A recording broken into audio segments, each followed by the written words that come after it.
Welcome to Faith Talks Wood Podcast. I'm Will from Flat Woodworks. And I'm Tom from Mountain Valley Maker. And we're a podcast about Jesus and joinery, and we talk about a little bit of everything in between. So, Tom, I reffed 4 basketball games today. And let me just tell you, your boy's out of shape. Although, to be honest, it felt good to run and to go back and forth. And so I think I've talked about it before. It's a Christian youth basketball league. And so from kindergarten up through 6th grade, the kindergartners are basically like herding cats. And then, as you get, the older they get, the more competitive they get. And so my last game that I reffed was the upper division, extremely competitive. I had coaches and parents bickering at me for calls I'm making because your kid is fouling. I'm going to call it. And that's part of the game, right? It's part of what it is. And so I'm pretty tired. It's been a long weekend, long week, rolling into Workbench Con this week. I'm ready for it. I'm ready for, it's going to be a break at Workbench Con in a sense, but there's so much that I'm excited for and what God's going to do at Workbench Con through us. And so, looking forward to that. But how's your week? How's your weekend been? I know you did some powder runs yesterday. Oh yeah, man. I tell you what, I have so much to do in the shop, and I really felt like I needed to be in the shop working. But every time my daughter asks me to go snowboarding, I take advantage of it. So we headed up to the slopes yesterday, and I was quite surprised that it wasn't as busy as it normally is on a Saturday. So even though it was a Saturday, we went up there, did about 10 runs, and I think she needed to come home and study. So we just snowboarded from 9 to 1. But man, it was just beautiful, 36 degrees. So it's like blue skies. Perfect. Oh yeah, it was awesome. So we had a blast. But yeah, and then came home, took a nap, and then went out in the shop, did a few glue ups, and but yeah, so got up, went to church today, came home, took a nap, and then went out in the shop, did a couple more glue ups. But that's where this season of life for me is really busy because I played drums at church this morning. Almost every week I'm playing drums anymore, it seems like. The other kid that plays drums is in volleyball, and so it's hard for him with practice on Wednesday nights and stuff. And so, but get up early, get to church for practice in the morning, have church, and then come home real quick, grab a quick bite to eat. Luckily, I only live 5 minutes away, go back to the church, and I ref basketball all afternoon. And I got home right at 6:00. And I told my wife, walked in, and she's like, "You look exhausted." I says, "Yep, let's find a movie to watch because I don't feel like doing nothing." And so, but the silver lining is, he'll be 4 in May, and there's nothing better. We had cold pizza, leftover pizza from yesterday, sitting on the couch, watching Toy Story, eating pizza with my boy. I mean, that's the life for me. Like, it's just, I love it. And so I'll take that any day I can get it. But man, we have a special guest on the podcast. I'm gonna let you introduce this guy. I'm really excited for this. This is going to be a awesome episode. I can already tell. Yeah. So I stumbled across Rob a while back on Instagram, and every time I see a new person's content, the first thing I do is I go and look at their profile, and I instantly saw that he was bold about his faith. And I started following him, and I was just it's like, man, we got to have this guy on. So without further ado, Mr. Rob Rein from Ginger Woodworks. Rob, welcome to the podcast. Tell us a little bit about yourself. Guys, I really appreciate you guys reaching out and bringing me along to join your podcast. Honestly, it's a blessing for me to have an opportunity, just like I get on social media and any other opportunity to share who I am, my faith, and really to just do life, right? And influence folks. That's the buzzword, right, of our culture these days. But to have an opportunity to influence folks for in His name, and not specifically, for the fancy clothes we wear, the cars that we drive. So, like I said, just appreciate you guys bringing me along. So, let me tell you a little bit about myself. So I am, born and raised in Western New York. So I live, a little north of Buffalo. I did actually grow up in the city of Buffalo proper. But I've lived pretty much in all of the towns and municipalities, rural, urban, suburban, you name it, in Western New York. So that's a little bit about kind of where I'm from. I grew up in a house where my dad worked for Kittinger Furniture. So while I was young, he worked for Kittinger Furniture. And when they went bankrupt, my dad and his buddy, they started flipping houses long before it was cool and it was on TV. So I would, tag along and really kind of, I think, implanted that bug as a young kid. Just really planted the bug of just building and creating and kind of realizing a project all the way through. Right, seeing whether it be stopping off at my dad at the plant to see what was going on at Kittinger Furniture and seeing all the guys, hand carving, hand joinery, all the way to, later on in life, things happening in my dad's shop, and just seeing, the raw materials kind of come to life, and then fast forward to adult life. We get to provide that same opportunity, I think, for folks paying attention to what we're doing, the people in real life, our kids, right? So I have 3 kids here in Western New York. My oldest is about to be 20. And then I have 2 middle schoolers.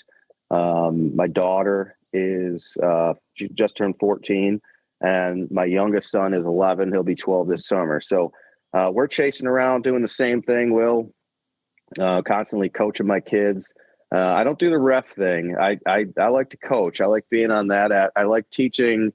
I like kind of giving that aspect of the knowledge of sports. And reffing is tough, man. Some of my good buddies are the refs, and I usually leave shaking my head, wondering why they still do it.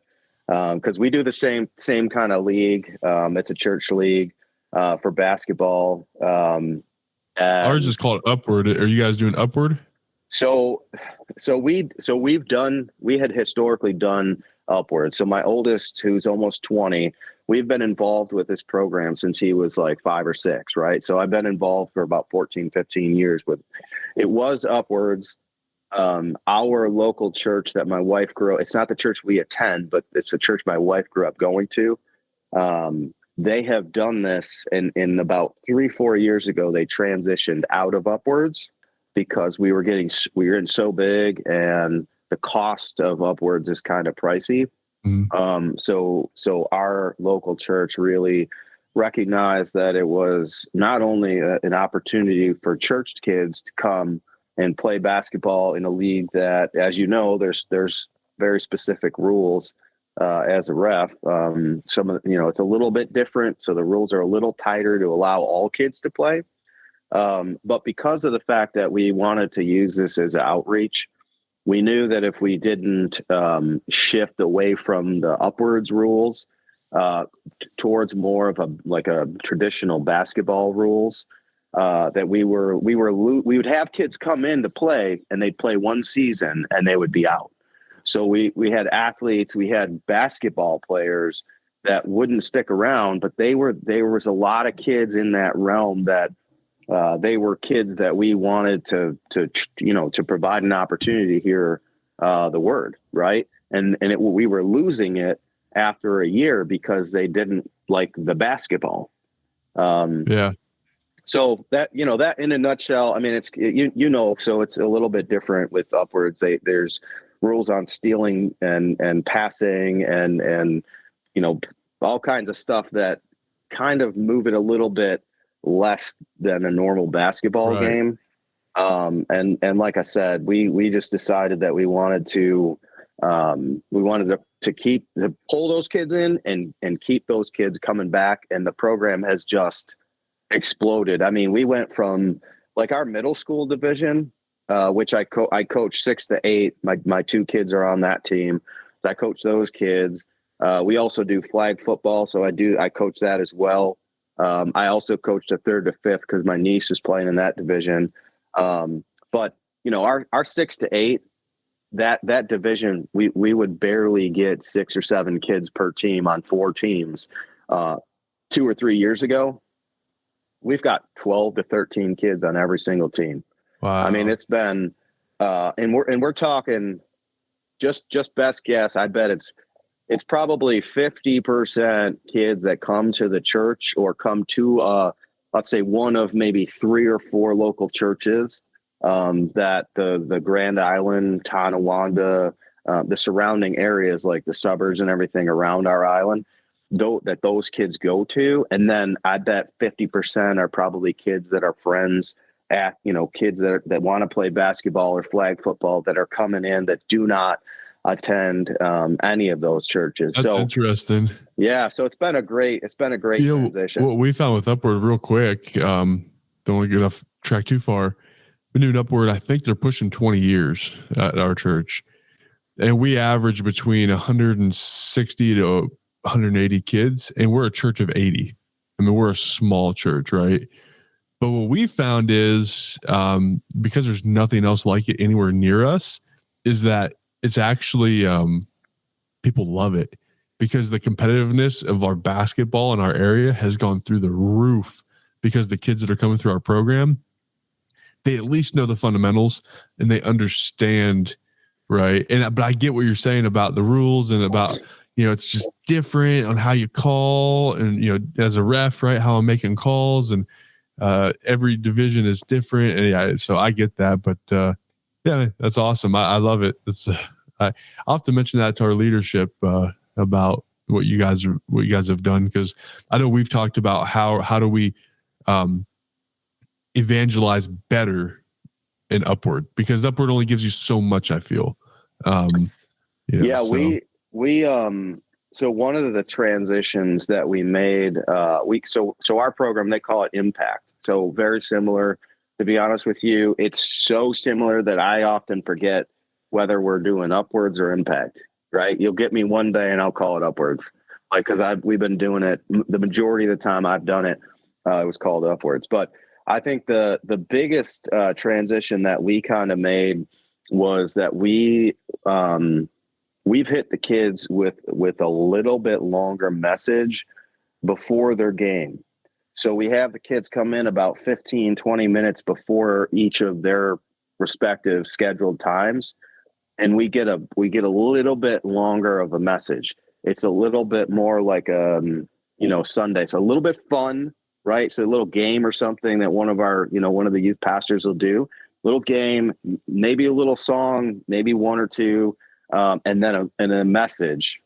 So there's a whole series that they'll go through each season, and then they'll play. Because what we were doing is we felt like the way I don't know if that's how you guys did it, but we had done previous with Upwards. We were doing the message in the halftime, and one of the things that we felt was lost was that we're always behind, right? I mean, there's so many, as you know, there's so many kids and families, and that's great. And as it grew, you've got grandparents, you got kids, everybody's transitioning in and out. So you're always behind. So what gets truncated? Message, right? So if it's you, if it's me, it doesn't matter. Whoever's speaking, you went from, hey man, you have 7 minutes. Oh gosh, for the middle school one, can you do 4? Because we're like a half hour behind, right? So, wow. And so that was something that the church really kind of looked at to realize that if we could, so just in perspective, the 3rd to 5th graders, when they come in, the 1st and 2nd graders, that division is playing. So they're in the gym playing. We have a small worship room that the kids usually meet on Sunday, and the 3rd to 5th graders are in that room getting their meth. There's no rush. They come in, the other kids are playing. There's no rush at all. If the parents want to come in, there's plenty of room for that as well. So I think, just philosophically, that's like kind of how we've done it, and some of the reasons we made the transition. which, I like it because I feel like we're hitting home, right? We're still hitting home, and we never have to feel rushed, right? Because, the intention is that it's at the church, right? So there's that aspect, and half of our kids are unchurched, right? So that may be once a week for 12 weeks. That might be the only message these kids hear for 12 weeks of 52, right? That's awesome. I love hearing that you guys pivoted off of that, because as leadership, we're talking about, what does this look like? It's taxing on volunteers. It's, there's just a lot there, but awesome. Well, yeah, if you're interested, shoot me a message outside of this. Yeah. And we'll, I can maybe connect you with myself or one of our pastors, and have you guys, check out our program, or we can, meet halfway, and I'll set you guys up to talk. Yeah, absolutely. That'd be fantastic. Yeah. I'll have to talk to the guys about that, but back on track a little bit. So yeah. a little more about Rob. Did you grow up in the church? Were you, did you come to faith later? What's that journey been like for you, and your upbringing? So we were talking a little bit earlier before we started recording about kind of faith stories, grace stories. How did you come to the Lord? And and I was thinking about this, because I was praying about this all day. Every time I kind of got a quick moment in the shop, I was cleaning up, and just really kind of what is the Lord putting on my heart about this? And then we talked about this, and it's inevitable, right? It's like, there's always that person who says, my story isn't good enough. Right. And my response and your response earlier was, well, it's not yours, it's his.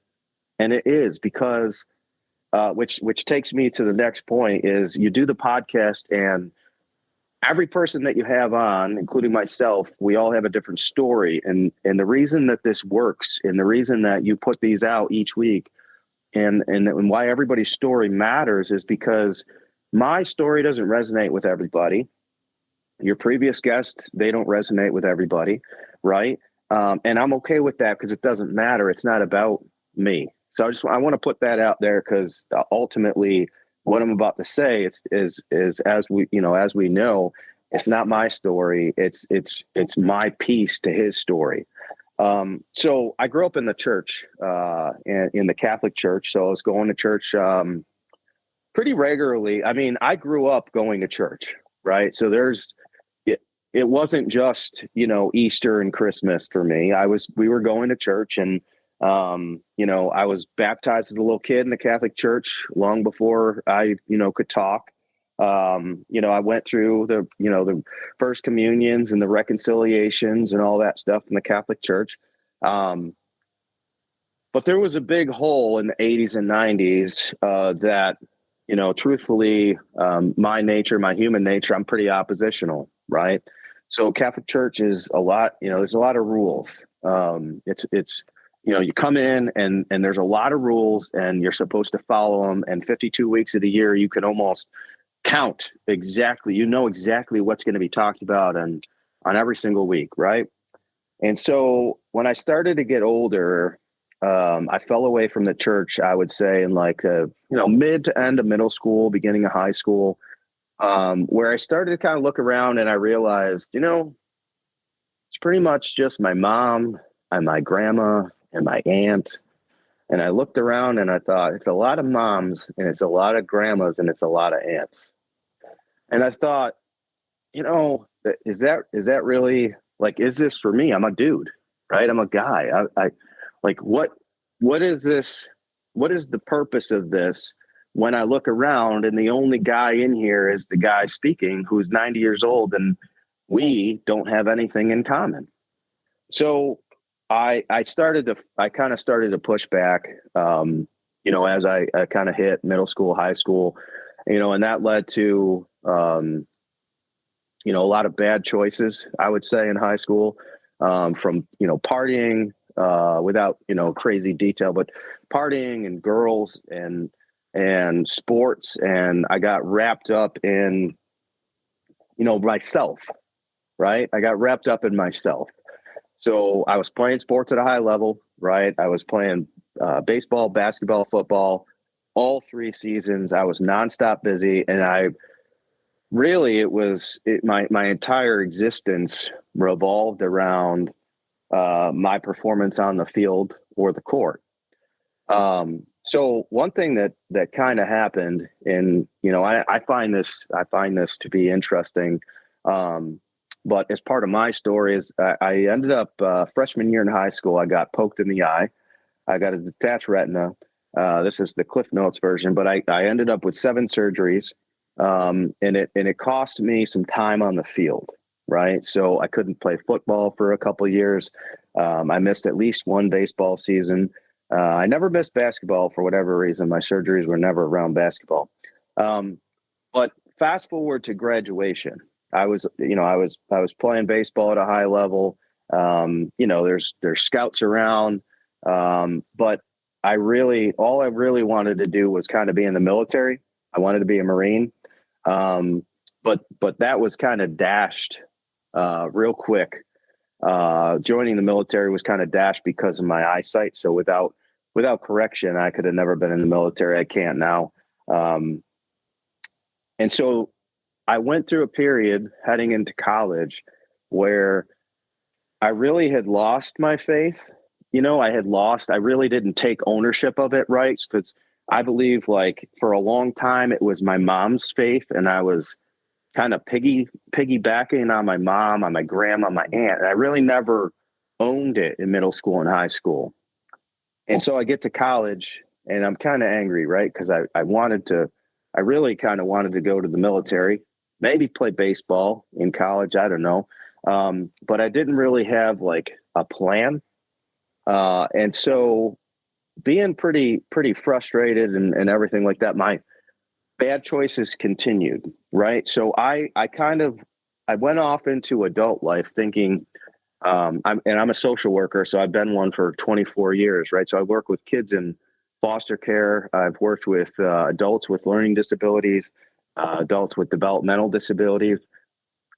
So I convinced myself in the early 2000s as an adult that, yeah, I'll go to heaven because at the end of the day, even though I've done some bad things in my nightlife, during the day, I'm doing all these nice things. I'm helping people, right?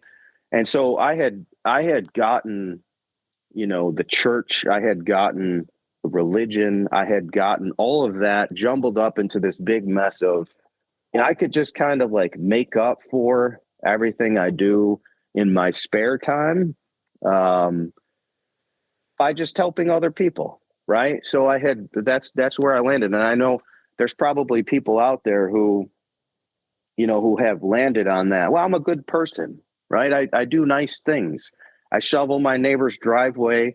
I cut my grandmother's, grass every week, and I babysit and I help feed people at the local soup kitchen, whatever it is. And there is a place for that. So I don't want to say there's not a place for that, but I was leaving that as my redemption instead of him, right? Instead of Jesus, instead of allowing him into my life. So fast forward, I meet my wife in 2007 after, failed relationship after failed relationship, poor choice after poor choice. And the whole time I knew that, like, I knew that I was kind of searching out for something. Okay. And I don't know if you guys, anybody listening, has ever felt this way, but, in my dark days, my pre-Jesus days, as I like to call them, I constantly felt like I was searching for something. And it wasn't until Jesus that I realized that the entire time, there was so many times where long before that I had found him, he had already found me. Right. And so, and that's part of that, that life thing that you figure out once you give your life to Jesus, you realize like how much he saved you before you were saved. there's times I could think of times where, specifically one very specific time, without too many details, I remember looking out my apartment window and I saw that my car was in the parking lot, and I really don't remember how it got there. But I was pretty positive that it was me. And that was probably shortly before I met my wife. And it's not something I'm proud of. So I'm not telling this story to say anything other than the fact that there's zero chance that I didn't get that car and that I didn't end up back in my bed without hurting myself or somebody else without Jesus. And that was long before I found him, but he had already found me. And so I look back and I think about all those times. I'm going to be 42 this year, and I think about all those times. At that point, I was, I don't know, let's see, 2007. I was 25 years old. So by the time I get to 25, I realized, holy cow, like if there's not a God, then who's been walking right next to me, right beside me, who's had my back the entire time. And like I said, I had grown up in the church, so I knew all about Jesus. I knew all about God. I knew everything there was to know. I was there every week, but I had no relationship. I had zero relationship. And that's one thing that I think that is so imperative, that since 25, in the last, 17 years for me, it's a constant recognition that I am trying to build this relationship with someone who's, basically had a head start and has always had this relationship with me and has always given everything. Literally, he gave all for me, for you, for everybody out there. And I have come to the realization, as you mature in your faith, I've come to the realization that I'll never repay him. I'll never repay him. But the one thing that I can do is, since 2007, I can continue to kind of ask what he wants, listen for it, feel it, have it on my heart, and do it. And kind of put my yes on the table. And that's all he's asking. I feel like then that's how it's been since 2007,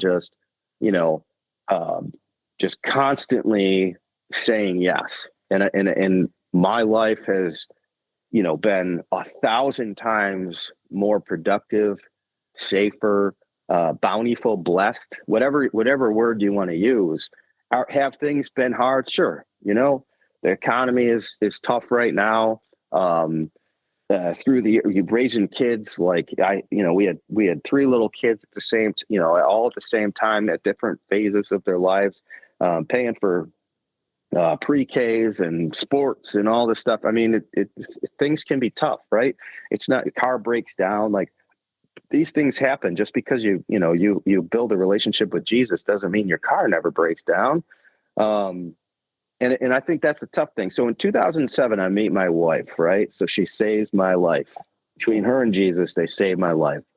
So the quick version of kind of like how I came to Jesus is really simple. I was in a bad spot. I was in a failed relationship. I was engaged once before my wife. It didn't work out.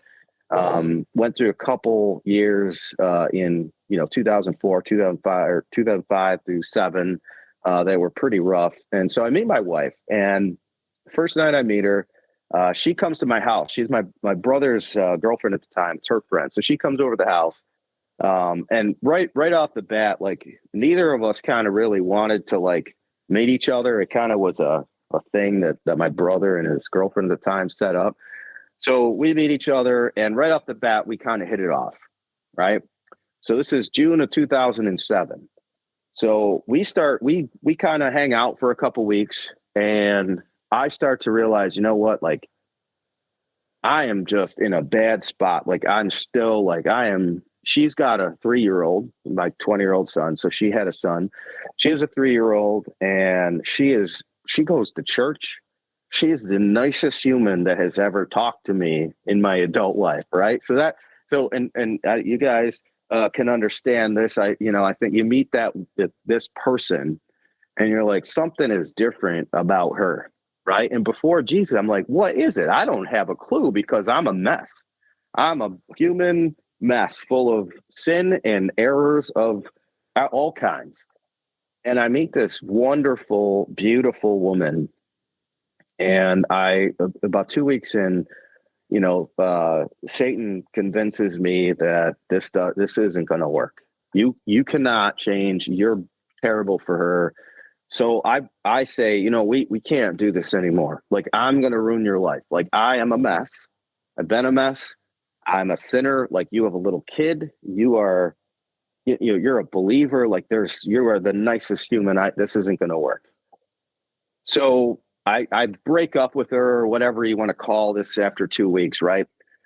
So fast forward to August, I run into her and my sister and my former sister-in-law, because my brother did marry that girl.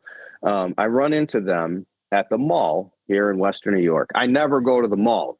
So this is part of the funny and craziest story. Like, I go to stores to buy things and I leave, right? I go to Home Depot, I get wood. I go to the mall to get a shirt and I leave. I don't go to hang out. Well, it's like 90 degrees. I had just bought my first house. I was working on the house all day, pulling carpet and sanding floors. And so I'm just sweating. I have no air conditioning. I thought, I'm going to go to the mall just to get food and really just take my time to get air conditioning and cool off. So I run into my sister-in-law, and I run into this girl. And so by the end of the night, I'm like, you are an idiot. Right. Like, and I mean, raise your hand in the car, at the gym, whatever, right now, if you're listening to this and you haven't also been in that same predicament, right? Where God just slaps you upside the head and goes, yeah, like, I'm like giving you this gift, right? Like, if somebody walked up to me with $1 million and said, here you go, every one of us would be like, it's $1 million. Of course, I'm taking this. But God hands us these things, these people, our spouses, these relationships, our friendships, like whatever it is. And what do? We look at it and go, I'll find better. Right. And that's what we do before we give our lives to him. So I say, oh, you know what? Like, this is ridiculous. So she's telling me while we're there that she has a blind date the next day. And I'm, of course, like, I'm arrogant and I'm just like, no, like, this guy's got no choice or no chance. So I said, I'll hear from you tomorrow. Guys, no, we'll talk tomorrow. Right. So the whole time. So sure enough, she goes on the date. It goes poorly. And she texts me and says, oh, it went badly, whatever. So we start hanging out again. And so she tells me, she says, okay, well, here's this list of things, like, because I've already broken up with her once. Right. So now she's basically like, she has the keys to this castle. And so she says, here's a list of things that cannot happen in your life. Here are some things that are going to happen. I have a 3-year-old, and so we're going to go to church. This is where I go to church. Here's the things that you cannot be doing. And so and one of these evenings, she leaves. So it's August of 2007. I go to bed, and I wake up in the middle of the night in August of 2007. I'm sweating. And again, this has nothing to do with the heat, but I'm like sweating, like drenched with sweat. I wake up because I have this dream where she's walking. We're walking down this dirt road, and she walks off into the field and then disappears out into the woods, like gone. Just walks out into the woods and she's gone. And then God wakes me up. I'm sweating. I mean, pouring sweat. Wakes up, give my life to Christ that night. I mean, listen, if you're out there and like you haven't had a dream, if you haven't had something that God has done, I'm telling you, without a doubt, I have goosebumps right now. I can't tell this. I always tell the story. I have goosebumps, right? You can't see I got my sweatshirt. It is cold here, but it's not from that. There is, without a certainty of a doubt, and it's really never happened since, to be honest with you, I don't dream a lot. But it has really never happened where I was convicted that much to turn away from sin, repent, and recognize that this person who I mean, again, met 2 months ago, right? I met 2 months ago, and God puts her right into my life. And I turned from sin, that night, middle of the night. And we were engaged by November.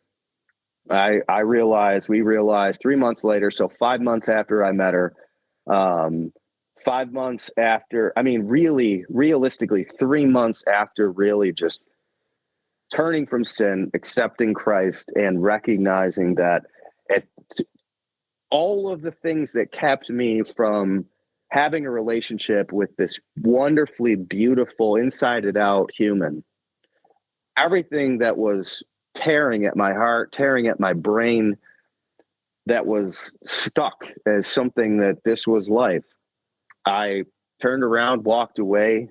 I lost friends. Hey, people talk about this, right? So like, I lost friends. There was people in my life at the time, coworkers, friends, people that didn't understand like why I was making these changes. Why, we're not going to happy hour, not doing this or not doing that. Yeah, well, that was it. That day, August 2007, boom, completely flipped a switch, and I'd like to say the rest is history, but the bottom line is 5 months I knew her, my best friend in the whole entire world, 3 beautiful kids. We have fun doing whatever it is, whether we're at Disney, in a mountain, fishing, at the beach, it doesn't matter. Like, we do snowboarding, right? And you can see it. You could see it in our kids. We were talking, her and I, Chelsea is her name. Chelsea and I were talking about this last week, just how blessed we are. Like, you can see it in our kids, how much we love God and how much we love each other. And you can see the difference in what that does for your kids, what that does for the people around you, whether it's coaching basketball, coaching travel soccer, whatever it is in my life, whatever I do, you can see the difference in the relationships around you as you progress with your relationship with God. But, all the things that I thought that I wanted to do, all the plans that I had, right? God tells us he's got better plans, right? We all sit here and we recite that and we tell everybody that and swear. Sometimes you have to look back and recognize how accurate that is. It doesn't matter if you're 25, if you're 45, if you're 65. We have to think about and really reflect and take some time quietly in the shop, at the lake with your fishing rod, in the woods, in a tree stand, on the links, playing golf. It doesn't matter where you're at. You have to take time to recognize the things that God has done in your life, and recognize, like, hey, if it was up to me, this is what I would have done, and I would have, whatever, I would have been okay. But realize, like, God has given you everything that's in front of you. I mean, none of us sitting here would give up for a second our kids, our spouses, nothing. It's such a beautiful thing. And then it lands us right here today with the opportunity, to have this conversation, and just to be in, fellowship for a little bit tonight. And for others to listen to that, it's like, and just be in awe of all the things that God's done for each one of us. Amen. That's a powerful story, man. And I tell you, if you take the time to sit and just, like you said, spend some time alone with God, whether it's on the golf course or, in my case, up on the mountain snowboarding and really think about all the things that God's done in our lives and give thanks. There's a verse in Psalms that says, many of plans a man can make, but the Lord's will prevail. And that is so true. But man, what a powerful story. So I know you mentioned that, you grew up around the furniture with your dad and him remodeling houses and stuff. And so that's obviously what got you into woodworking and making. But how did you get into the TV show? How did Renovation Hunters come about, and how did all those skills you learned from your dad get you to where you are today? So kind of tell us about your woodworking journey and how God's using you now. So the funniest part, the short answer to Renovation Hunters is that, through opportunities I've had on social media over the last 8 years, I've had, different opportunities to work with brands, around the globe. One of them being Crescent Tools. And so our host, Hal Schaefer, has another show on Outdoor Channel called, Drop Zone, Team Drop Zone. And so he was a partner with Crescent Tools, and I was a partner with Crescent Tools. And so he came up with this idea to film a pilot for this show back in Missouri on a lease that they used for his hunting show. So he was putting together a team. He asked Crescent Tool. He said, "Hey, do you guys have any thoughts on some folks?" And so they suggested myself and a few others.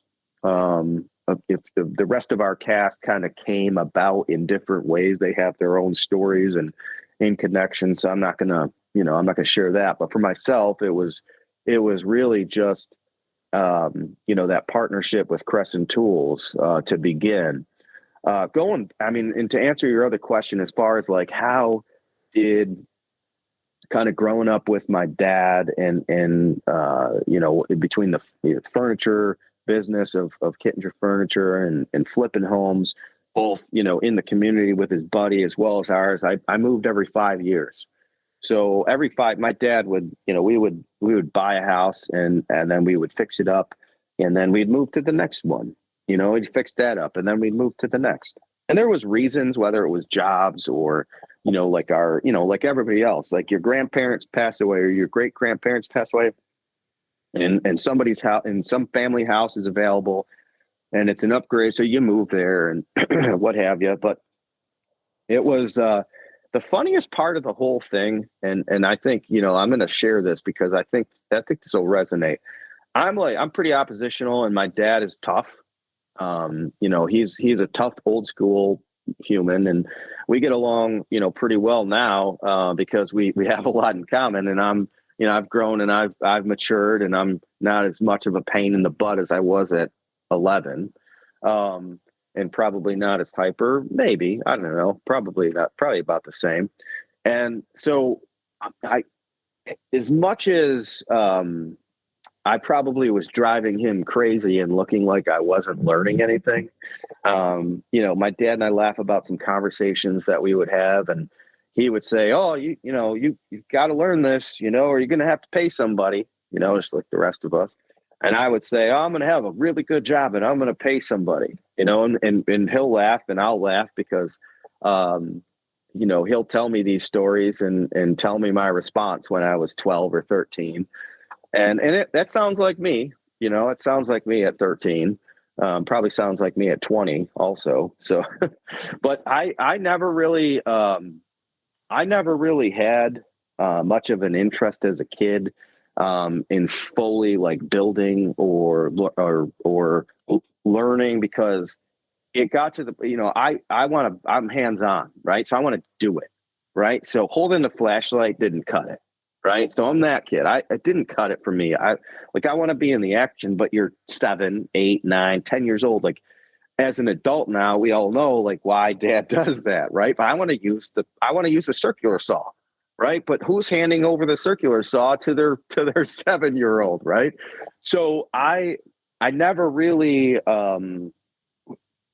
showed necessarily an aptitude for it but while learning it the entire time. So I was paying attention, Dad. So if you're listening to this at any point, if you listen to this I was listening. I was paying attention. I just was probably paying attention to the fact that you wouldn't give me the circular saw. And so fast forward, it took a lot of really it took my dad, my great uncle. It took, a lot of other people in my life also, to my father-in-law, my brother-in-law, to really kind of nudge out that skill set, if that makes sense.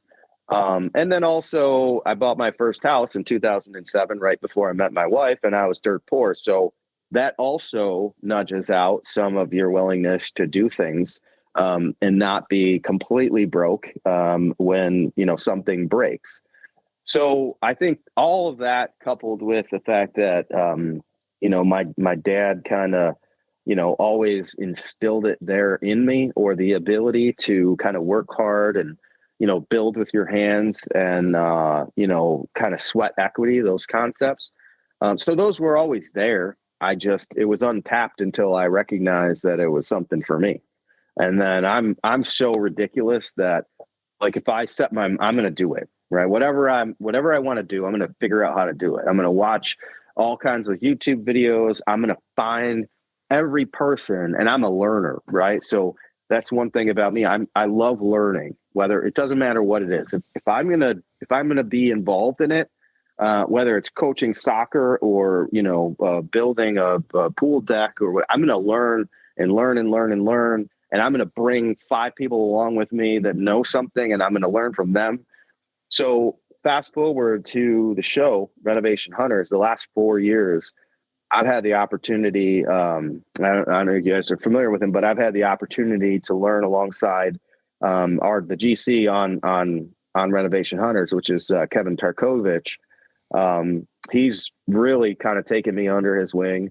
I've learned a ton from him. He showed me the patience, when I was unsure of what the heck I was supposed to do, right? Because he's, done this for a living for his entire career, right? And so here's this guy who's like, okay, well, I can do this, and this, but you're asking me to do this one thing, and I've never done it before. And I'm like, hey, Kevin, so I don't kill myself or anyone below me or next to me. Can you tell me how to do that? And he's a believer, right? And you could tell right off the bat, before I even really sat down at the campfire with him, it's just another opportunity for God to use somebody else, in my life, and in another strong male role model, that allowed me to recognize what patience really looks like, what helping others along the job site. And so now, we're going to film season 3. I felt like last year, I felt like I, have continued to gain confidence in everything that I do. I appreciate those around me, from, Adam at Lazy Guy DIY. I mean, him and I have been good buddies for 8 years, right? He was one of my first Instagram buddies. We hit it off, we're 3 months apart. So we're the same age, same generation, same everything. Dane from Remodeler's Life, learned a ton from him. Alex Rowe, we added him last year, from Indiana. He's a taxidermist, but he's Kevin's stepson, and just constantly learning from all the people around me.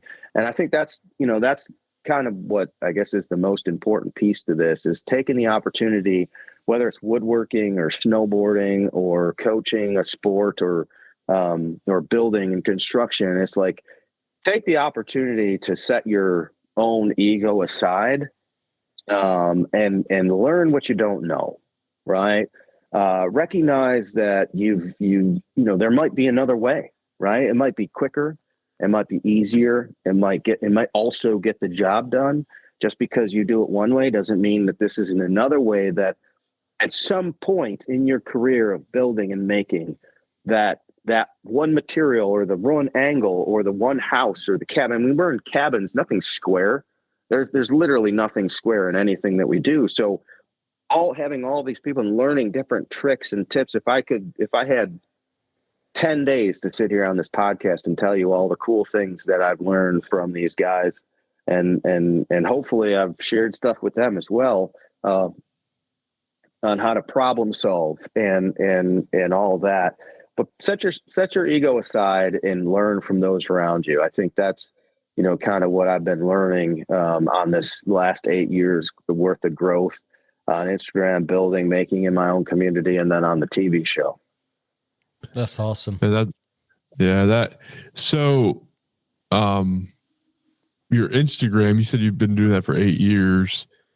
Was that something that you had success in early on? And then, obviously you're able to deal with Crescent, maybe some other places. And,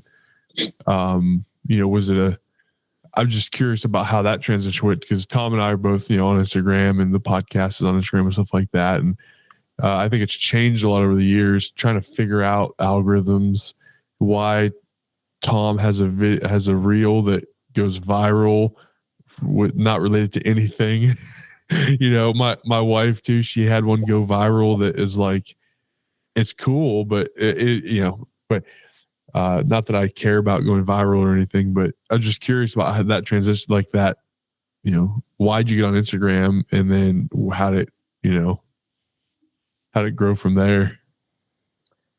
So the easiest explanation is God, right? I mean, it's a difficult thing to explain to people when you get the message just like, oh, how, can you help me? And how did you do this? And what are your tips and tricks? And like, first off, let's go back to the beginning. In 2016, when I started this, the algorithm, or whatever we want to call it, it operated differently, right?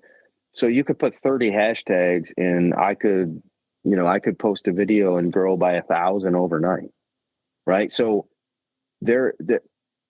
if you're starting now, it's I feel for everybody, because unless you go viral twice a week, right? Like it's tough sledding, right?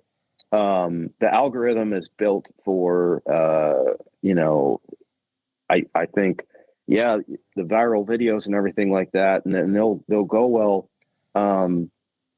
But it kind of, once you hit, like in my case, like once you hit kind of a number, it just kind of goes, right? So at this point, it kind of is its own like locomotive, right? It's just moving.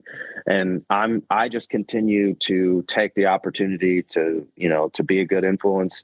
And that's been, I think, the way that I've managed this from day one, is that my intention is this: God opened a door. I busted through it, and I wanted to take that opportunity. And I look at every single day as God continues to open a door, and I'm going to continue to go through it. And so, as simple as that is, it's hard to say that when your buddy is like, dude, I've been stuck at 10,000 for 6 months. I'm not going anywhere, right? It's hard to say that and have somebody not be like, dude, come on, man, don't Jesus juke me on this one. And I'm like, I really don't have an answer. I don't have the greatest answer other than, timing.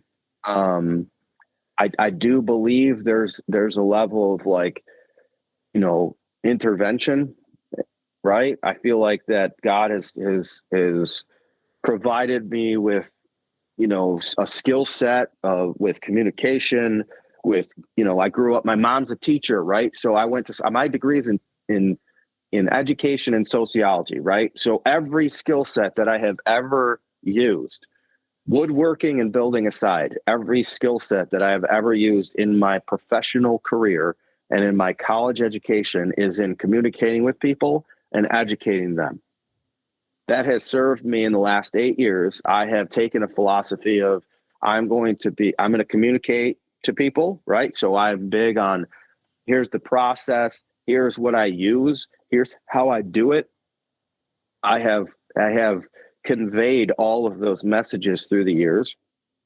I have stayed up late and talked with people until 1 in the morning because, there's people on the West Coast who are wide awake because it's still 10. So I think there's a lot of long hours and long days that people don't know how much hours and how much efforts, people have put in. Right. And this is not to say that others are not. Right. So, and I don't mean to put anyone out and make anyone feel differently or whatever, but I can say this. I have always come at it with a servant's heart. I have always come at it with the idea that whatever opportunity that God has, and this has been a life goal, but specifically the last 17 years, I look at every opportunity I speak with somebody, whether it's, I've served with the high schoolers we go to a big church in Western New York, and I serve with the high school kids, for the last 12 or 13 years. And I tell them, so it's like, I have an opportunity in front of them every single Wednesday night at youth retreats until 2 a.m. when I'm dead exhausted and tired. But you have an opportunity to change somebody's heart every single time you talk to them. You don't have a clue if it's happening that time, that night, or if it's something that happens 10 years from now. I remember every single person that was a Christian that I grew up with that was different. And I mean different, not in a bad way. I mean, they loved on me knowing full well that I was doing things I shouldn't have on the weekend. They loved on me every single time.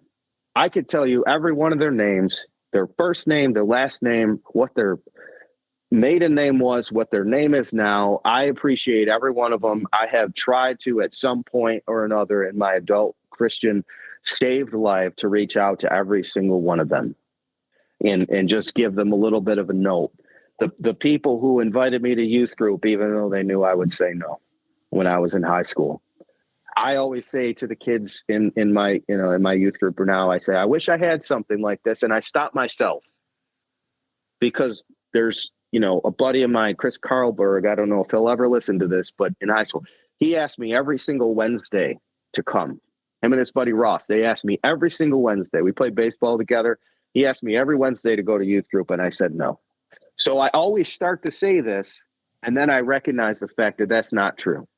That God was always there, that God had Chris and Ross. They were in my life at that point, trying to get me to come. So if there's anybody out there, keep asking. There's somebody out there that you're asking to go to church. Keep asking them, because one day they'll say yes. Yep. It's not up to you. It's not up to you, right? And so I know that the question was about Instagram, but the answer is about him. The answer is, I don't know why. I don't know the why. I don't know how it got here. There was no intention from the start.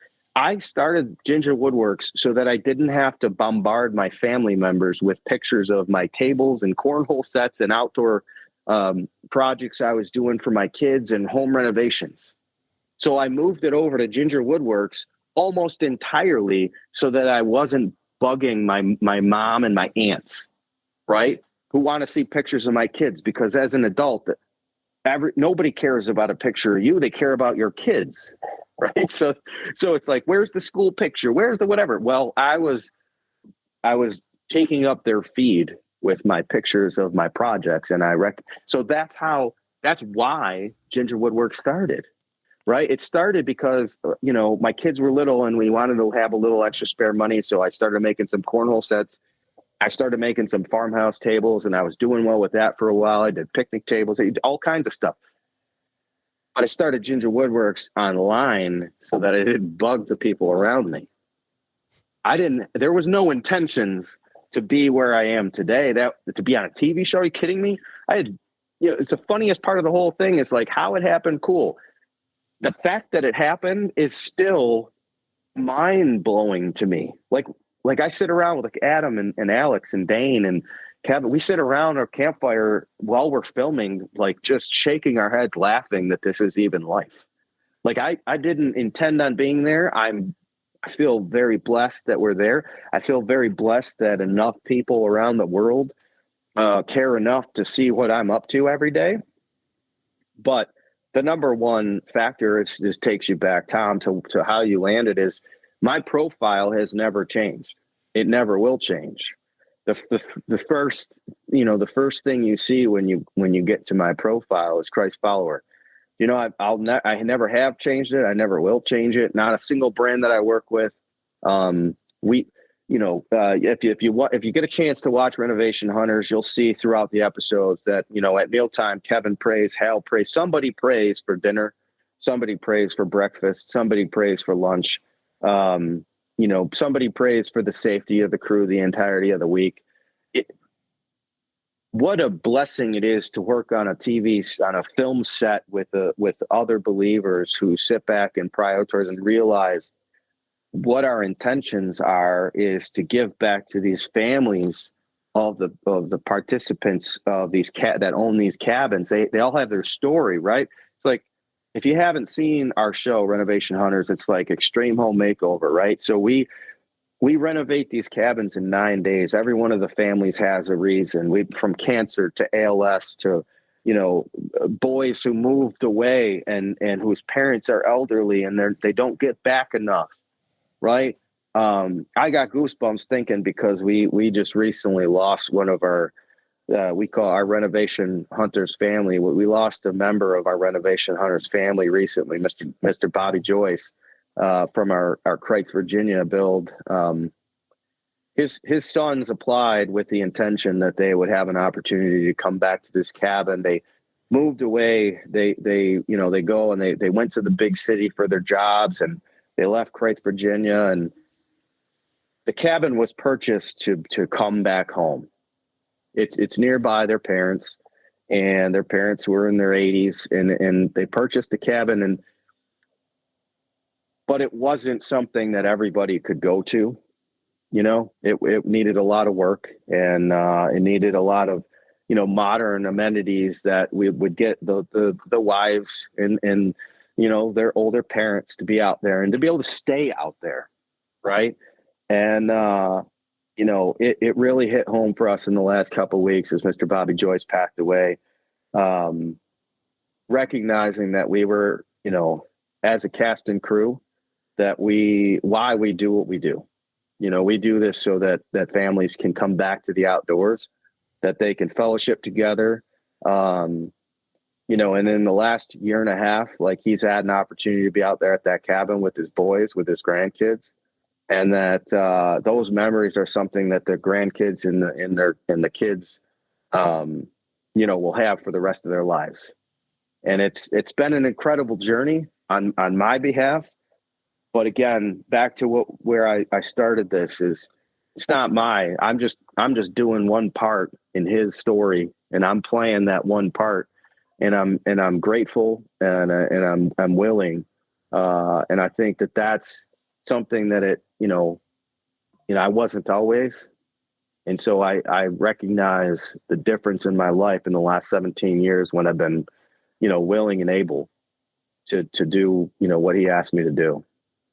Amen. Yeah, that's awesome. So I want to pivot backwards a little bit because I'm kind of a nerd and Bible nerd and stuff. So you grew up Catholic, going to Catholic church with your mom and aunt and grandma and all that stuff. And you said it, rules. I grew up, my aunt who raised me was Catholic, but I didn't go to the church with her. I did enough that I know about it. And I also have a degree in Bible and theology, so I'm a big nerd on that stuff. What was that transition like growing up Catholic?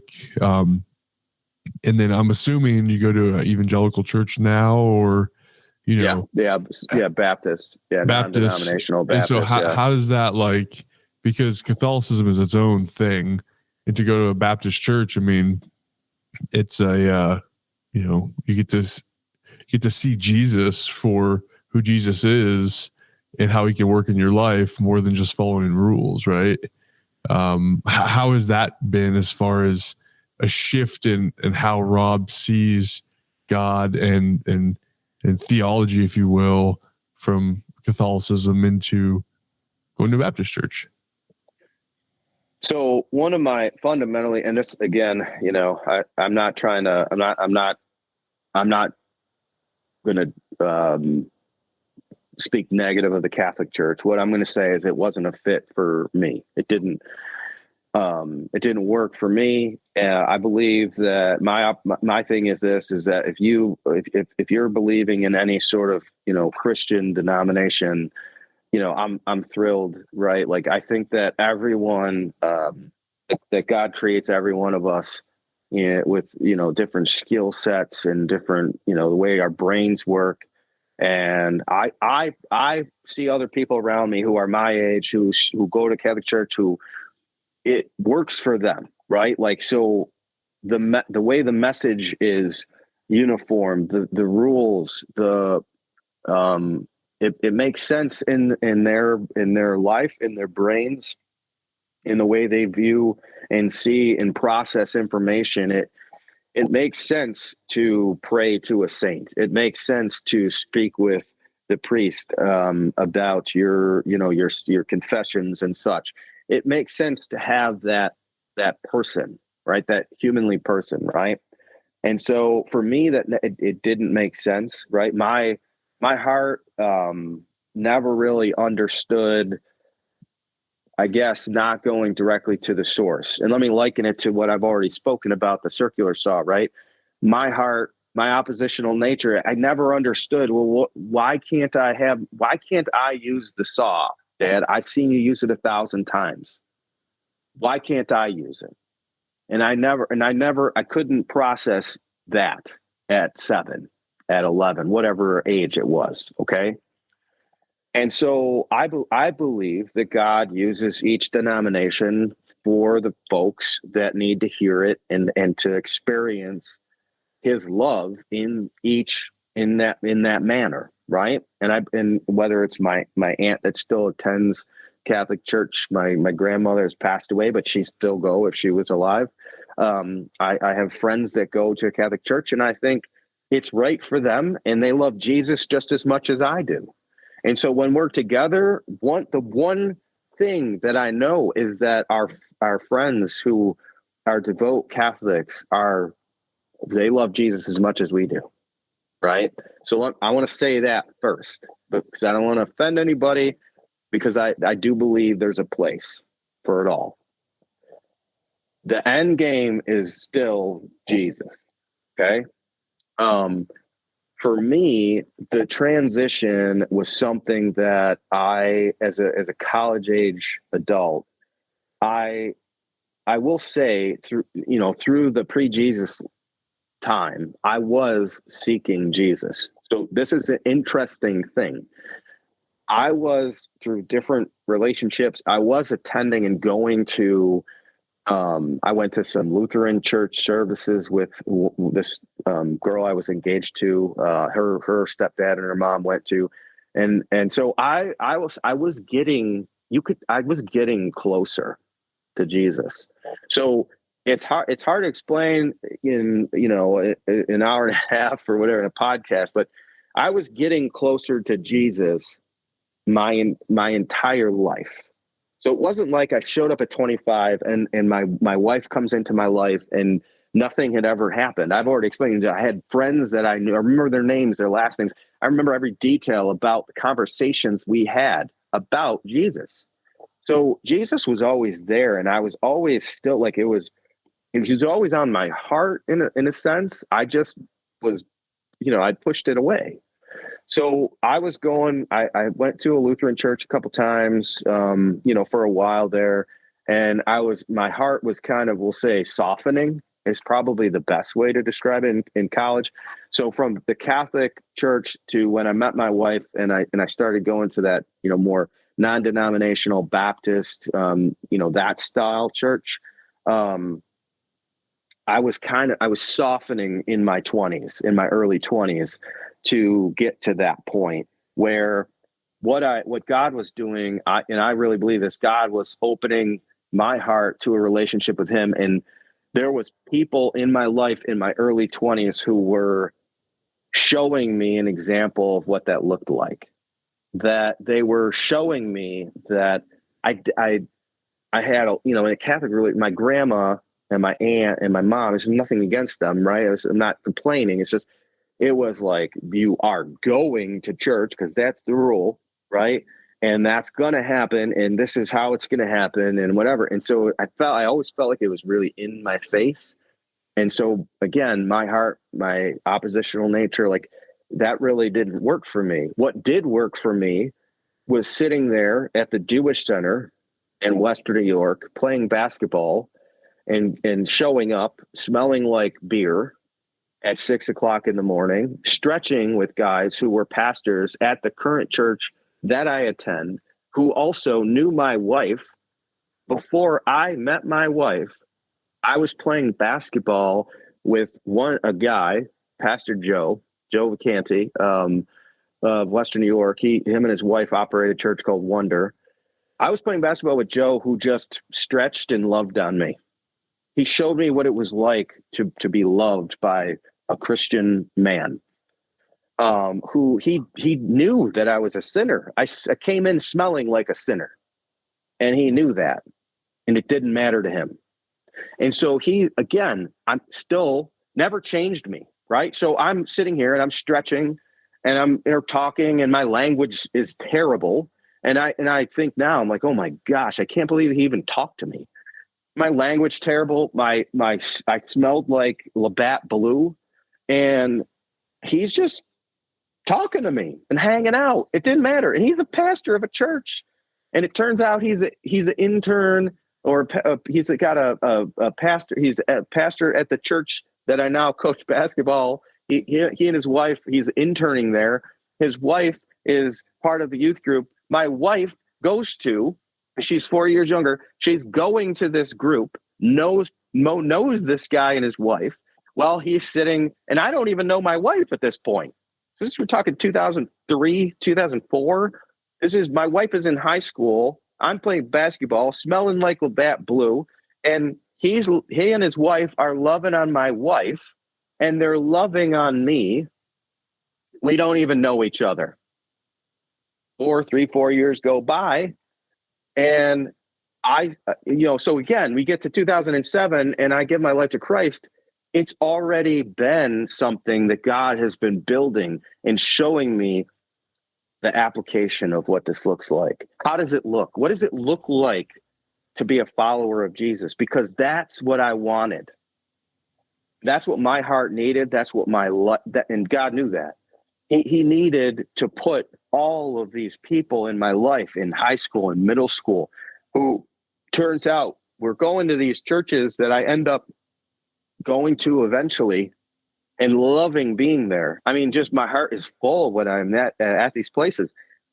He was putting these people in my life long before I had given up all of the sin of my previous life.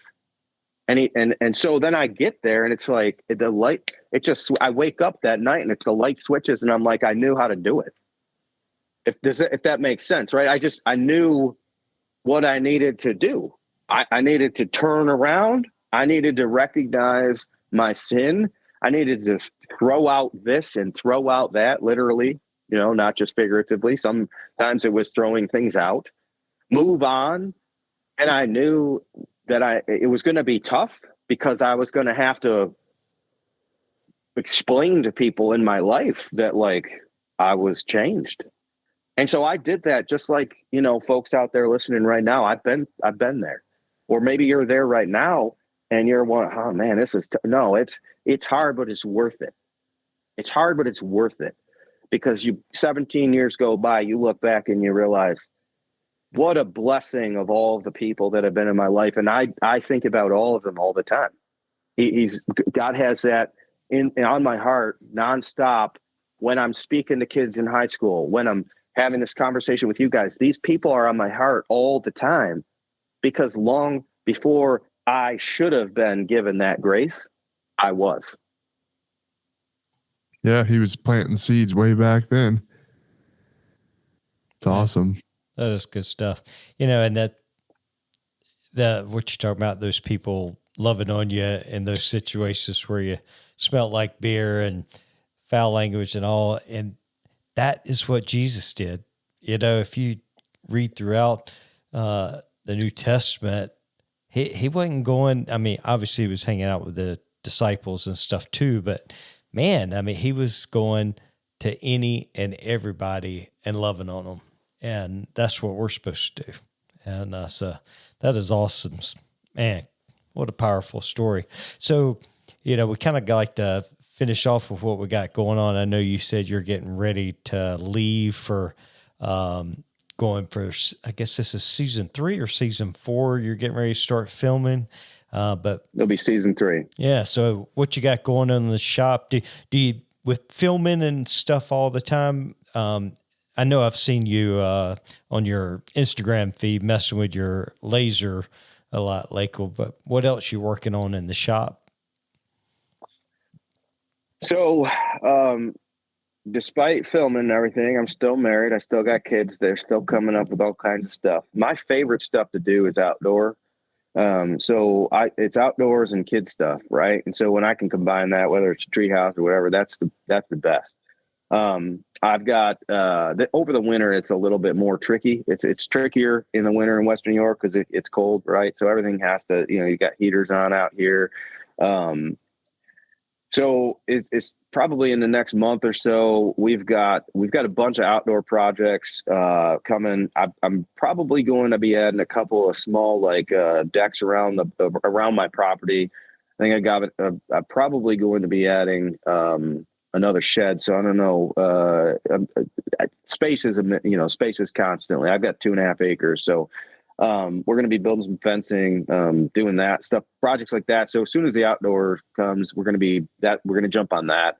I've got a basement remodel that I've, kind of it's been slow cooking like a pot roast, and so there's a room in my basement that I've probably been working on for 3 years, but it's a lot of projects in and around. So usually every summer we'll do 2 or 3 big projects, kind of outside.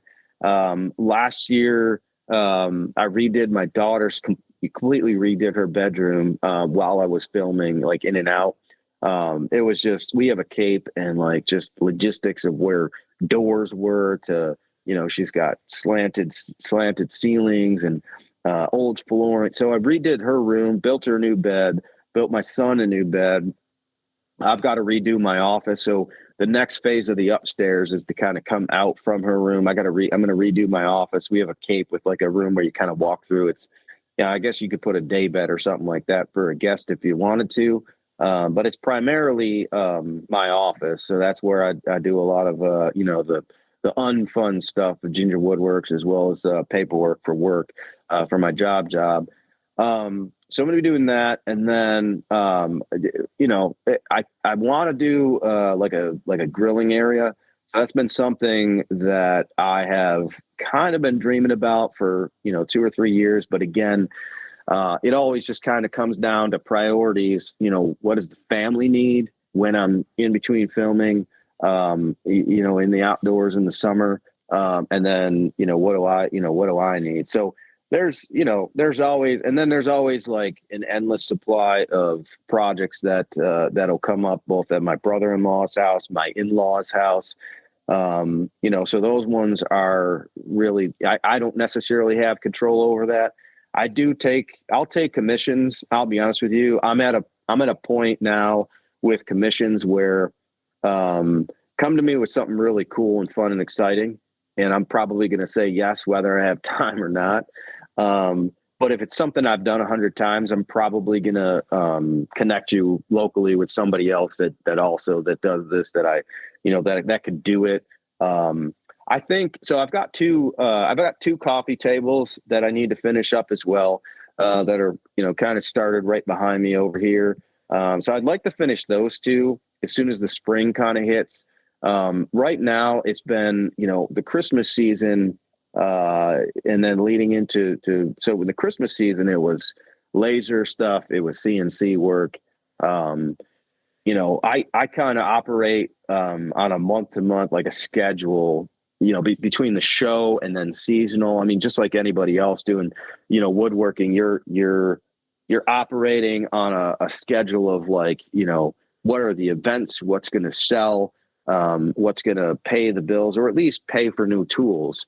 Whatever it is, whether you're, a hobbyist or you're doing it full time, or it's a side hustle for extra, cash to go to the grocery store, since that, costs an arm and a leg these days. So I think for me, right before we jumped on, I've got a Thunder laser. So I just got that one. So I'm finishing up that. I've been kind of off at my buddy's house or my buddy's shop. He owns a printing shop and he's got a Thunder laser. So I've been over at his shop a little bit, learning the ins and outs of that particular software. I talked a little bit about that late last week, how it's just what a blessing it is. And I think you really got to take advantage of your local resources, not just YouTube and everything. If you've got some people around you, there's nothing better than, an hour and a half. And I do it myself. If people come over, I'll go to them and, talk through their projects and try to help them out, because there's nothing better than hands-on for an hour and a half. An hour and a half with somebody hands-on, whether it be a laser or CNC software. I mean, woodworking in 2024 is complicated because there's so many different machines that can help you in some of the flow that you're doing, that are 7 skills that you never thought you were going to need. Right. So I think, in today's age, you've got to take advantage of the people around you, and the relationships that you've made, help others. And then when you need, don't be afraid to say, hey, can I come in for an hour and a half and you show me how to, use this software program, or, run a mug or a board on that laser that you're looking at. Go figure it out. Find out. Sometimes before you make the purchase, go figure out if it's even something that you are going to be able to do, or that you're going to want to put that time and effort into, because tools are expensive. Whether it's a laser or a new miter saw, I mean, it doesn't matter. Like, tools are expensive. So like, if it's not gonna pay for itself, in the upgrade, right? Like, people ask me all the time, well, why this saw or that tool or whatever? And I say, listen, tell me what you're going to use it for.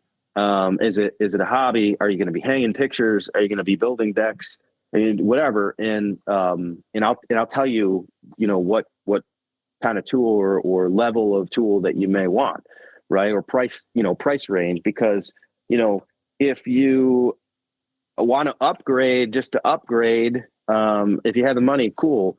But if it's, if you need it to pay for itself, the one you have may not be that bad, right? The one that you're trying to get may not be that big of an upgrade. So I think asking a lot of questions and teaching, I've been doing a lot of that, locally. I feel like I'm constantly like advising and helping. And, again, I love it. I love helping others to expand their small businesses, so I was a couple weeks ago helping somebody else with a laser that I have 2 of, and I was helping them, operate, learn how to keep maintenance of the machine. Like, all that stuff is so imperative, right? So I've been, kind of dabbling in all of that, as well as building furniture and home remodeling. And, as soon as the outside comes a little warmer, we're going to be out building decks, and who knows, whatever. I mean, if you got family, like whatever your wife comes up with, right? So my list is not in my head yet, guys. So that's a tricky question. Now, you had mentioned about being a social worker. You still have, like, outside of the show, you still have that full-time job, or? I do. So I've been doing that for 24 years. So during COVID, I was in management for a really long time, probably about 20 of that. During COVID, about 3 years ago, right before we filmed the pilot, I lost my management position because we took some funding cuts, and then during COVID, our budget was wrecked. we had to lay off a bunch of staff. A lot of them were mine. So as a manager, I had to have, 8 staff under me. And then all of a sudden after COVID, I came out of COVID with 2. So I lost my job. But we had a direct care position available. And that, to be honest with you, that's when I would say my small business aspect of Ginger Woodworks kind of exploded. Not sitting in meetings all day and having a little bit more flexibility over scheduling visits with families allowed me to, I work from home. I never go to my office anymore before an office job. So this is now a work from home gig. I schedule visits. I go see these kids. I basically do in-home counseling. That's essentially what I do, with kids in foster care and families. And, so I still do that.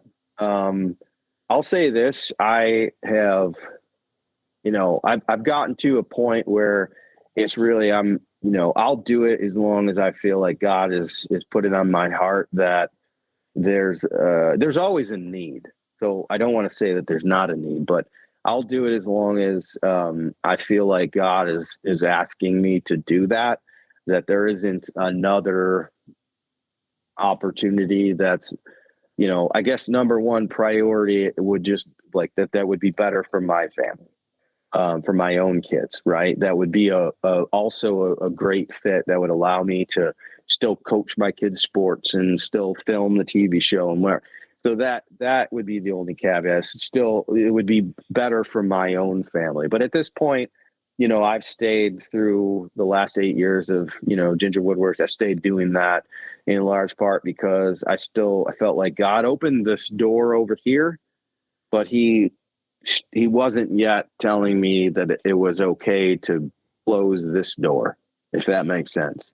Yep. And so, I'll continue to wait and see how that plays out on my heart. And just, I pray about it all the time. Obviously I love what I do in all aspects, but, I also have 3 kids and a busy schedule. And, so I feel like God will let me know when it's too much. That I don't know. It's I don't know. It's complicated, I think. Yeah, no, absolutely. So I everybody around is like, why are you still doing that? All my friends and family, why are you still doing that? It's like the only answer is like, I still at some level feel God asking me to do that. I obviously can't talk about caseloads and kids I see and all that, but like, there's things that I want to see through. There's things that I'm seeing through that I feel like there's work still being done. And, we'll see when God wakes me up like he did that day in 2007 and says, like, this is the thing for you, man. Like, then I'll move on. Well, I don't know.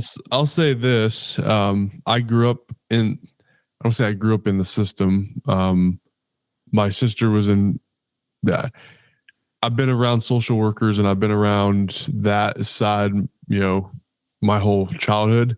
And so I can't thank you enough for staying, because your heart and what God's doing through you, I know is impacting people. And so as somebody who has been around it and knows firsthand, and I was a youth pastor and I had to sit on some of those conversations at times, and I had to write off, what's a community service for kids. And, obviously as a youth pastor, you do that kind of stuff. And so, I just want to say thank you for sticking with it and following God's lead on that, because I know it is a need, and it's something that I don't know. Without God, I don't know how some people do it. People. Yeah. I mean, my dad will check in on and just ask, what are you doing? I said, listen, I said, I never have been stressed about any family or kid. I mean, I could tell you terrible stories, but nothing has ever stressed me in my career. just from a standpoint that like I'm the type I feel like I feel compelled by God to, never leave something unsaid. Right. So when I'm with these kids, like if they need to hear something, then I say it, and I allow God to help me out with that. But if they need to hear it, I say it. And so I do. At the end of the day, no regrets. I've stayed in touch casually with, a lot of the kids and families. I know there's so many success stories that outweigh the things that didn't go right, through the years. And, whether, terribly tragic or not, from prison to death to whatever. But I think at the end of the day, like, just hanging my hat on like that, God has a plan, and, that there's a tremendous amount of success in the 24 years of my career in all avenues and all aspects of, human in Western New York, that they've, been better off just because of conversations we've had and actions I've taken. And, like I said, I no matter what happens, no matter how long, whether it's, 5 more days or 5 more years or 10 more years or 25 more years, whatever God's plan is for me, and whatever he puts in my lap, I'll still have, contact with kids and families that I've helped to shape their lives. And I love kind of checking in on them, or, sometimes it's not contact. Sometimes it's just me. The world that we live in, you have access to figuring out what's going on in people's lives if you want to.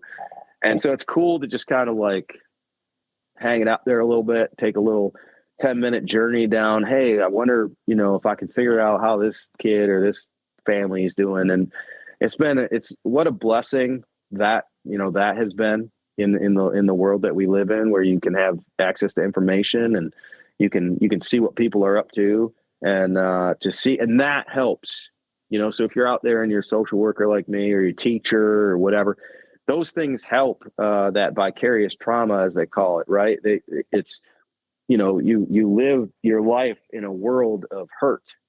But it doesn't stress me out, man. I see what's been done, and I know that God has a plan, and like, it never bothers me.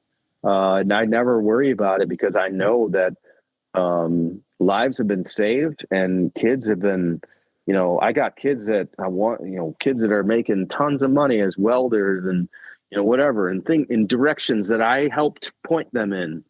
And so you live on that, not the things that didn't go right.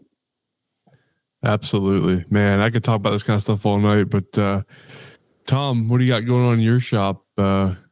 As far as, well, as soon as we get off this podcast, I'm about to go have a sanding party in my shop.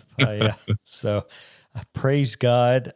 I'm almost finished with a piano desk, and my daughter, I love her, but everybody has different taste, and so what has taken so long is choosing the top. I had in my mind, I was doing walnut because, that's my favorite. But she didn't like walnut. And so I have done samples of every finish on every type of wood. And so that's what we finally ended up on white oak. She likes white oak. Every finish I put on the white oak, and I'm telling you, I tried your finish, Rubio, every single finish I've tried. And so finally, we're doing white oak with a water-based poly, because she did not like the color that was brought yellowing out. Yep, she didn't like it. Yep. And so finally, I tried different stains. She really wanted something kind of grayish. And you ever use walrus oil? So anyway, on this particular thing, I did a sample literally with walrus, with Rubio, even with a wipe on poly, with your finish, and man, it's so. Anyway, I just took the last top out the clamps, so my goal is to have that finished and out in her room before I leave for Workbench Con. So I got a lot to finish up in the next 2 days. But yeah, so that's what Daddy I'm doing. deadlines. Oh yeah, but Wow. she's excited. Yeah, absolutely. Yeah. Rob, just so if you don't know, I launched a business. I make hard wax oil finish, similar to Odie's oil, walrus oil. I make it in my garage, and so that's what he was talking about when he says your finish. Willie's wood honey. So, man, yeah, the white oak. I used water-based poly once on cherry, and I regretted it because it didn't bring out the amber in. Yep. And then not only that, it blocked the UV enough that the thing never stinking ambered up. And you know how cherry will darken real nice over time. I made this stovetop cover for my wife, and I did not like the look of it because we still have it, a shoe bench I built out of cherry that's dark and just buttery gorgeous, right? And I was like, I'm going to build this stovetop cover because it's near where the kitchen, and it never ambered. I stuck that thing out in the sun for like 2 days and it nothing because that stinking, what was it? General Finishes, their water-based stuff. So, but yeah, that definitely will keep that white oak looking like white oak. That's what she liked. Yeah, That's absolutely. And it actually, it'll look pretty. But oh yeah, absolutely. So. Real quick, so yesterday I went down to our church camp. I installed that mantle that I've been working on. Shout out to Lake Erie Woodworks. Rob, you talked about it. I made a new friend at a local woodworking custom furniture shop. He's got all the big tools, and he helped me mill some stuff up that I didn't have the equipment to do. And so gorgeous spalted. I think it's cherry, but it may be maple. It has got a real pink hue to it. So it looks like cherry, but it's spalted and just gorgeous. So I installed that yesterday. That was fun. The fireplace that we had somebody build a fireplace for us at our camp, and a lot bigger than I thought it was going to be. And that mantle was almost 8 foot off the ground. And so luckily I had somebody who was able to come help me because I couldn't have done it by myself. Got that installed yesterday, and I got home. You ever finish a project and you feel energized by finishing a project, and you want to do it? You want to start another one? Oh yeah, that was me yesterday. So I got home from camp, and so my wife Rob, she does stained glass. She's a stained glass artist, and this past fall she got the biggest haul. We found somebody. So somebody I work with bought a house in the shed. The shed, 8x10 shed, was full of stained glass stuff. And she said, I want it out of there, and gave it to us, like thousands of dollars worth of stained glass. Right. And so we ended up giving her money for it because we felt wrong just taking it. But she's like, I just wanted it out of here. So she got all this glass. And so yesterday afternoon, I went in to the Evil Orange store, got me some plywood, and started building a cabinet to where it's going to be a glass storage cabinet. Really basic, nothing fancy. But I started that. I got it about 2/3 of the way done last night. I was out there till 1 o'clock in the morning, but got that going. And other than that, I just launched my business a week ago Friday, and so it's been steady. I've been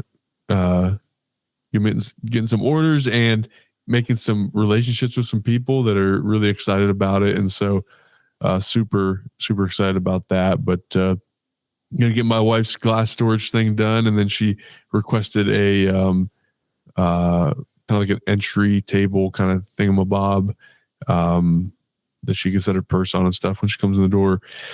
And so that's on the list of things to do, the honey-do list. Like you said, Rob, it's what the family wants, what the wife wants, what the kids want. And so that's kind of what's on the list right now. But man, other than that, just keeping busy with work. And are you going to Workbench Con, Rob? So I'm not. It's I haven't been the last couple of years, only simply because I just with filming the show, I'm gone. Full like 9 days from my family coaching. My wife is a saint with all of that. She, her and my father-in-law, my brother-in-law helps out getting kids, to and from school and picking them up. So I just went to World of Concrete and the SHOT Show in Vegas. Oh yeah. Oh man, that was like, the shows are great. Vegas is terrible. That's a whole other Christian podcast in itself. But I tell you what, so I've been to World of Concrete twice. And so I had a business building outdoor kitchens and patios for a few years in North Carolina. And I'm going to tell you, World of Concrete is the biggest trade show I've ever been to. I mean, it's just huge. Walk for days. But did you by chance watch the bricklaying competition? So I did not. So I made friends after the fact with one of the contestants. She's a Christian. And so she and I kind of connected afterwards because I saw her stuff like tagged through the World of Concrete stuff that was showing up in my feed. A Masonry Girl, I think, or something is her name. She's real cool. She had competed in the whole thing. My father-in-law actually asked me the same question because he was paying attention to what was going on. And he watched some videos and he's like, "Did you get to see that?" And I said, "No." I said, the problem was I went there with Diablo. They were launching a bunch of stuff. And so they had brought me out there. And then Makita, which is a big partner of mine, they were there. So I had some brands that I really had to get to on Tuesday. And then and some friends that I hadn't seen in a while, that are working for brands, whatever. So for me, it's great because when I'm not talking shop and interacting on a business level, you as through the years, as you guys know, like you make friends. So you try, oh, my buddy's over at this booth, so go talk to him and whatever. Well, on Wednesday, because of the TV show being on Outdoor Channel, SHOT Show was also in Vegas at the same time. So my producers were there. So they brought me over to SHOT Show so that I could talk to some of the partners for the show. And then I have partners that I work with through my own brand, Ginger Woodworks, that were also over there. So I introduced them as well to to my producers. So because I'm big, I love the outdoors. I love being outdoors. I love fishing. I love camping. And so with the show and Outdoor Channel, it's such a great fit for me personally. And so going over to the SHOT Show on that Wednesday, and I think they did some of it Wednesday, and I think some of it was Thursday, but I was already gone because I was coming home because I was coming back. I had to work, and then we left for Disney with the kids on that following Monday. So my schedule, I could not stay for the full week of World of Concrete SHOT Show. So it was one day at each, and then I was out. Man. But it's fantastic. I mean, I think I was doing like 25,000 steps a day. Oh yeah, both shows. It was absolutely insane. I went to IWF in Atlanta a few years ago, and that was just insane. We were there just for one day. Drove down from Nashville, and we could have went back 4 days in a row and not seen the same thing. I mean, it was just insane. Anything that's outside, also like inside and outside, then you could be there for all 5 days. Yeah, that's awesome. Well, we're running late. I got to get up and work tomorrow. This, jobs, whatever. But Rob, I know we've talked about it several times throughout here, but where can people find you? Instagram, Facebook, YouTube, the show. Kind of give a little plug on where people can find you, and then we'll call it an episode. You can find me through Ginger Woodworks on Instagram, Facebook as well, YouTube, TikTok, Threads, X, Twitter, whatever you want to call it. I'm on all of those. You'll see, various things. I think on X and Threads, you get a little bit more lifestyle. So if you're in that, then follow me over on Threads and X. And then you can follow the show as well, Renovation Hunters.